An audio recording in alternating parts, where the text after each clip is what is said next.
Hello and welcome back to the channel. So recently I was asked about the difference between the ketogenic diet and the carnivore diet. I really like the question because by answering it, I might enlighten people to understand and alleviate the problems they are already having with their diet.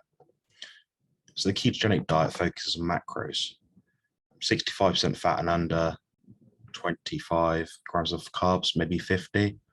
Who knows? I've seen different variations throughout the internet. The rest is protein, so it usually falls around like 30% protein. I think it's too ambiguous. Some people might need to go below 10 grams per day to achieve the glorified ketogenic state. It doesn't address individual differences and it makes it hard for people to see results. The carnivore diet, however, generally falls people into a ketotic state. They are omitting carbohydrates essentially, so they're just eating, well, the only forms of carbohydrates they're eating might be eggs and dairy. So there's not really a need to tally the carbs from like the odd few berries or vegetables or the dreaded keto snacks that the ketogenic diet allows. Keto doesn't really address micronutrients and it's so hyper-focused on getting in the fat and protein grams. Some people even try to reach the carbohydrate target just to maximize what they're permitted. It's not a healthy eating habit to get into. It's especially for a non-essential nutrient. I mean, we can make glucose all that we need from protein, gluconeogenesis. It's like saying, here's an addictive substance. How can I get more and more of it down my neck, but still fall under the radar of the ketogenic community? The plant fats are generally void of nutrition, high in deuterium. It's a topic for another video, and they go rancid in the body very quickly. This leads to so much metabolic dysfunction, which will ultimately negate positive outcomes of the diet.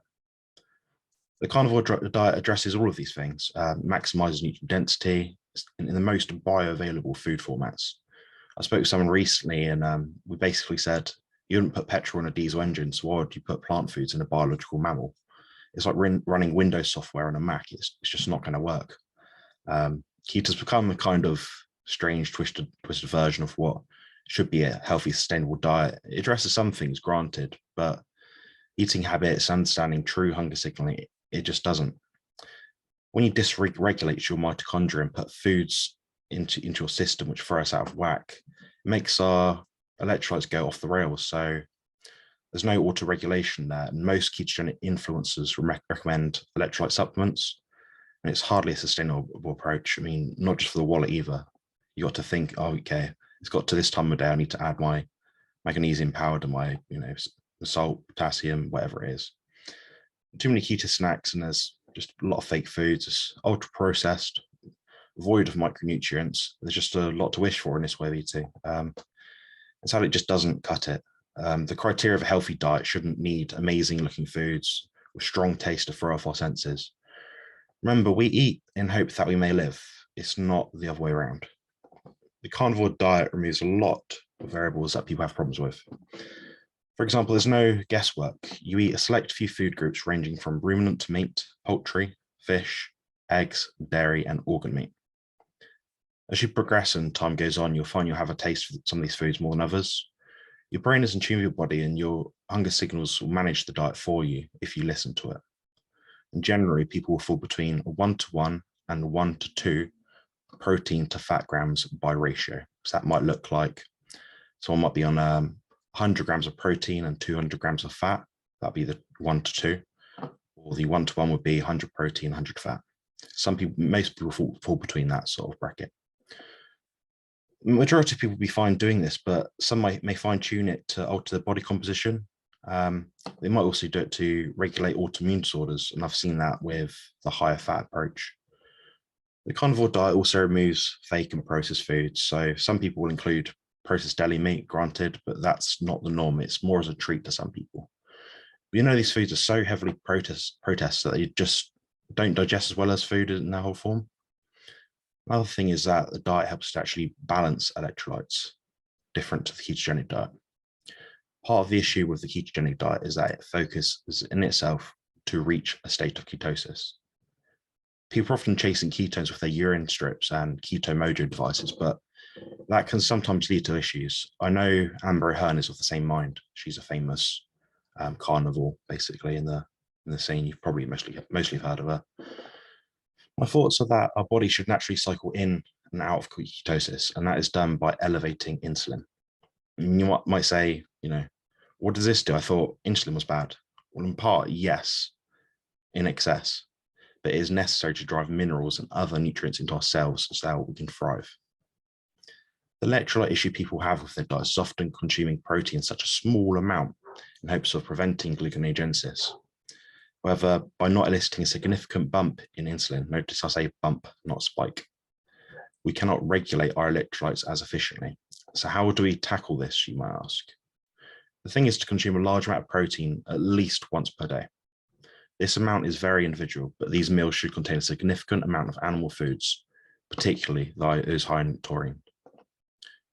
So taurine is an osmolalite which helps regulate our electrolyte balance, prevents cramps, and helps with a plethora of bodily functions. I was speaking with Harry Sopanos the other day, and he told me that there was a 700-page book he was reading on taurine. If it was not such a significant factor in our diets, how would they create a book with 700 pages of information? It's just unheard of. To summarize this point, we need to be in and out of a low grade of ketosis, and this is what's going to mitigate a lot of problems people are having in the ketogenic diet. We just have to look at the keto influencers online, most of them promoting electrolyte powders and extra super duper supplements with outrageous claims. In my opinion, it seems like this can mitigate some of the complications, but your body will regulate itself if you put it in the right state to do it. So that's basically the gist of how the carnivore diet compares to the ketogenic diet. I'm not saying people won't have success with the keto style, but it might be prudent to look outside the box, or at least have an understanding of some of the key features of the carnivore diet that I outlined. I might actually suggest people moving from a standard mixed diet to phase gradually into a ketogenic diet, then perhaps a carnivore diet to elevate your results. Your microbiome won't be as negatively affected by doing it this way, as during any transition of a diet, we can get detox symptoms. Some people call it keto flu. Also, a lot of people won't eat enough fat.